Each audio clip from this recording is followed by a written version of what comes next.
I can work on the brake calipers. This video is going to start with the calipers already off the car. If you want to know how to take the calipers off, go back a video to the lug nut video, and that's where I take off the brake calipers. Came in two sizes, a small diameter 1 7/8 and a large diameter 2 inch, and that's actually the measure of the piston, not the bore in the caliper. The bore in the caliper is larger. These are the casting numbers for the inboard outboard brake caliper for the small, and then this is the ones for the large. Small ones were used on the Vet and F-body with disc brakes, 67 to 68. For A-body, they were only used on 67, 68, then they switched to the large single piston. Knowing which one you have is really important because of the different bores, they take different rebuild kits. So what I have is a large diameter, and these are my two caliper halves. The two casting numbers is for the inboard and the outboard caliper. The casting number is right here. That's the 008 one, which I believe is the inboard. And then here is the 946, ends in 946 caliper. The seals are really all I needed. My pistons were in really good shape. But the only place I could find the seals, and I looked all over, was year one. And for each caliper, the seals were going to be $73, which I just felt was atrocious, and kept searching. So I found this kit on eBay. I couldn't find just a seal kit. It was this complete kit with the pistons, springs, all the seals, everything that you see here. And it was $93 for both sides. So with shipping and everything was a little over 100, and tax a little over 100 bucks. You know, it's all made in China, but it is the only one that I could find. I'll leave a link to where I got this. But if you go on eBay and you use those, or use, you know, whether it's this or this, what you're looking for, and use those casting numbers, it should show up. These calipers were rebuilt, 25 years ago at least. I sent them out to a company and had them stainless steel sleeved and reassembled with new pistons and seals and everything. These calipers are actually in two pieces. They split down the middle, and there's these two massive bolts on either end that hold them together. There it goes.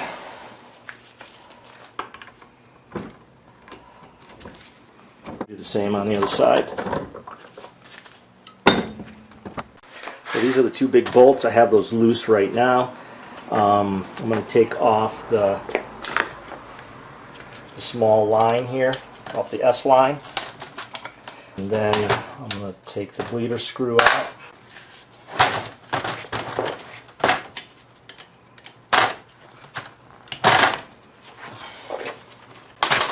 Now I'll take those large bolts out the rest of the way.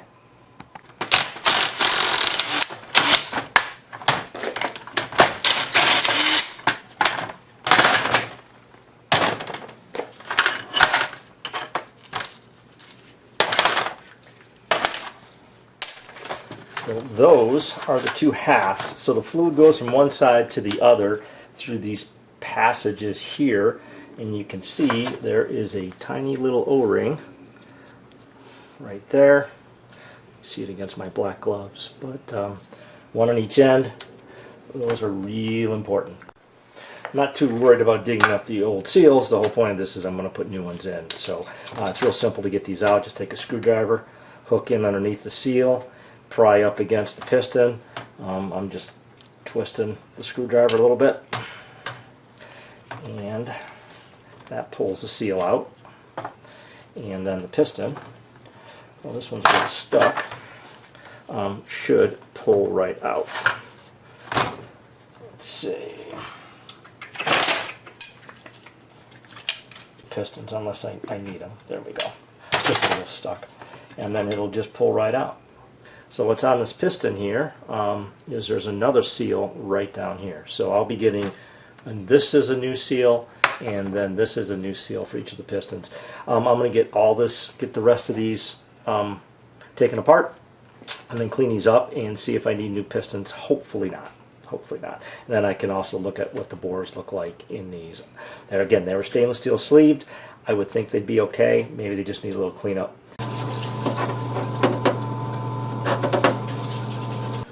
What I'm using is a 500 grit emery. I think that's probably fine enough. And I'm just going to come in here and just smooth everything out. Probably knock down the glaze on the whole thing. So you can see here. You can see how this looks in here. See all those dark marks? So that's what I'm going to be taking out. So after working about 30 minutes or so on all 4 caliper halves, here's what they look like. The bores look really nice. So I'm going to clean these up with, because there's obviously some grit and stuff in there, with some brake clean, and then we'll start reassembling. Although it should matter, I've kept left hand together and right hand together, so that's left hand, this is right hand. Time to start putting these back together. First thing is to put the seals on the pistons themselves. So this is the part of the piston that goes in the caliper. This is the seal here, and if you can see, there's like a lip on the seal. That lip goes to this bottom side. So to put the seals on, I have just a little container here of brake fluid that I'm going to use as a lubricant. I'm going to take the seals, which again I cleaned all this stuff up, and then you put them on the piston with that edge pointed towards the bottom of the piston, and you just kind of put it on like you would a rubber band. You have to make sure that it's not twisted and that it's totally in the groove, and as you can see, this one's fine. Now it's time to put the pistons into the bores. Put a liberal coat of brake fluid on the bore. Put more on the seal. Put your spring on the back of the piston, like that. And then you've got to get that seal into the bore. So what I have found is that if you get it started with like a small screwdriver, and this is a super small screwdriver, get it started on one side by putting the piston in on an angle. Okay, so that piston's on a bit of an angle, so the seal is in where it needs to be and it's not folded over right up here. This little screwdriver, and you go around little by little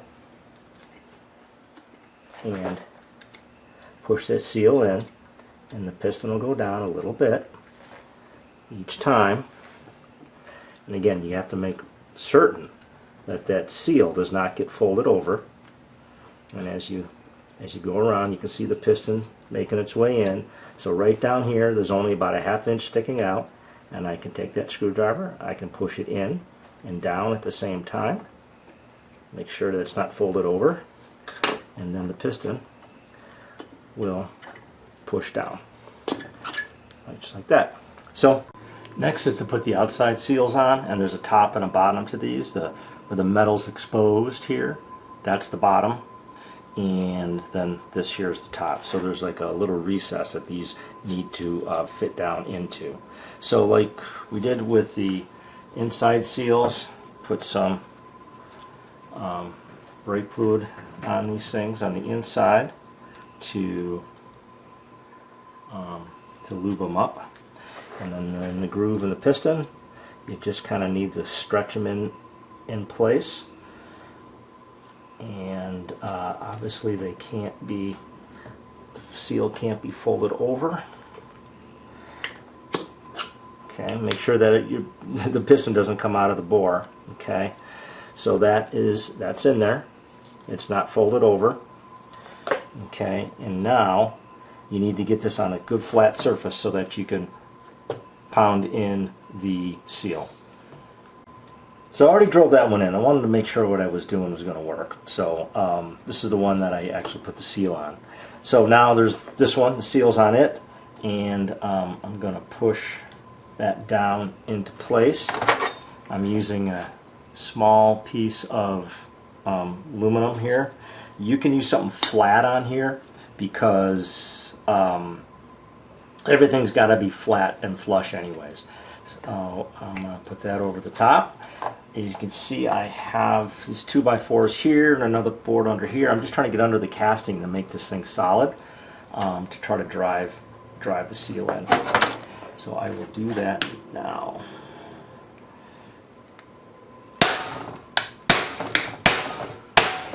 Let's take a look. All right, it started. Going a little crooked. I need to hit it more. Turn here for me to hit it. Need to hit it more on this side here. Make it go down more even.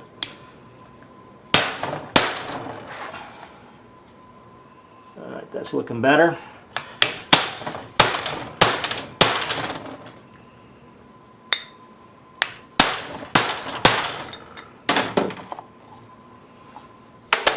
Back under there. A couple more taps just to make sure. Alright, that looks really good. The calipers are in two halves. The fluid has to get from one side to the other, and they do that through these little channels. These channels are sealed off with these O-rings you see here. Put a little brake fluid on those O-rings just to lube them up, as the caliper is going to squeeze them together. Okay, make sure they're down in the little recess. For the GM assembly manual, the bolts that hold the two halves of the caliper together, you should put assembly lube on there. I have some ARP assembly lube, so I'm going to use that on the bolts.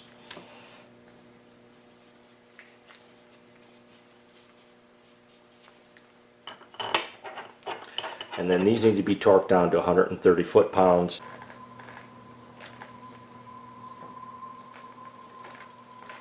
Alright. 130. I'll do the other side then. About new brake pads. They're semi-metallic. These are actually from Rock Auto. It's part number 1551000300. These calipers are rigidly mounted onto the car. To change the brake pads, you don't take the calipers off. You just take the pads out. So the pads are mounted in on the caliper like this with a pin. So to change the brake pads, you pull the pin out and then you rotate the pad out like that. So comparing the old pad with the new pads, I can see when you look at the back of the metal plate, they're close, but the one side is not nearly as rounded on the new pad as the old pad. So now, if I try to do that rotate out, you can't get it. It won't come out. There's not enough room to move it. So I'm going to grind that onto these new pads, right, basically taking this corner off right here. What I ended up doing finally was taking some off of this corner here and then the opposite corner here. Then it allows the pads to drop in real easy. And again, that doesn't affect how the pads stay in here. You still have the pin, and it's off of this surface here that really locks it into the caliper. Not that I really needed a new bleeder screw, but it came with the kit, so I'm going to go ahead and put that in. Lastly, this little S brake line, but I'm just going to screw this in here, just finger tight, because everything needs to get lined up. Basically 2 bolts, nothing super special. 1 bolt on the bottom, 1 bolt on the top. So get this thing lined up here.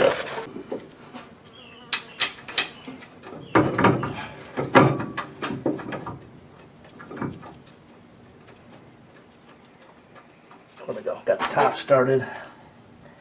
And now the bottom.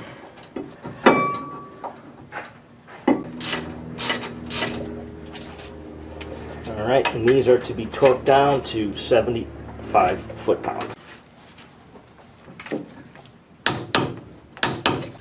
So here's that S brake line. So it's attached to the caliper loose still. Then this hose goes into this bracket and attaches to the other side. It's a bit of a pain to get it all in, and you're not going to be able to see it because I can't film it and do it. that's it in place. Tip on that is leave it loose in the holder and get everything started, and then put it in the holder and then tighten up the lines. Brake shoes drop in from the top, kind of on an angle.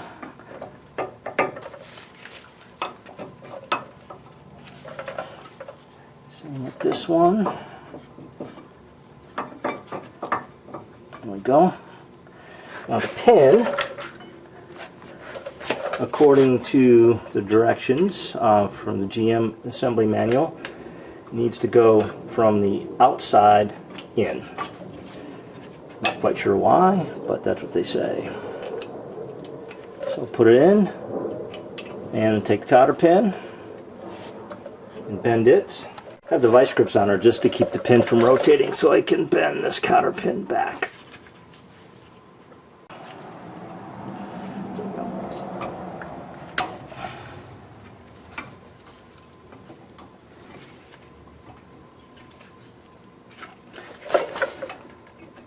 And that should do it. My neighbor came over to help me bleed the brakes, and everything pumped up really good. The only thing left now is to put the rims on. I did buy new lug nuts. They're Jegs brand, but at least they're not cheap swap meet ones, so hopefully I don't have any problems with script out studs.